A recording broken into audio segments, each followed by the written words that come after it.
I was asked recently the question, is the economy going to go into recession? And I said, well, I think the way we actually ask that question is dated, because for a substantial part of the population, it is in recession. When we use aggregate figures, so the US is a good example of this. When you use aggregate figures, you can say, well, the economy is in very good shape.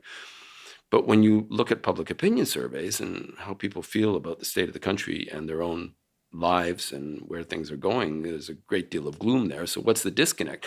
Now, an awful lot of economists are still saying, well, people are wrong. We just have to educate them. We need better media to show them that the economy is doing well.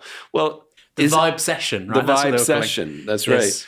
And is it that, or is it that, I think perhaps a lot of it has to do that economists need to get out a bit more and actually meet these people and find out why they're saying their lives aren't improving. Being told that you can afford a hotel in Jakarta now, it's become very affordable. So that holiday package, or a holiday package in Bali is now very accessible. Isn't going to do you any good if you're not even in that. What you're concerned about is your gas bill, your heating bill, your electricity bill, and the grocery bill. And can you afford to take the children out, to have fish and chips, or has it become too expensive? And those are the things that in the US, for example, over the last couple of years have become out of reach for people. So effectively, the fact that the economy isn't in recession for Elon Musk at all doesn't mean it's not in recession for a far greater number of people. And I think we need to have a more sophisticated understanding of what we're aiming for when we talk about growth, because we've been so fixated on growth as a metric for progress.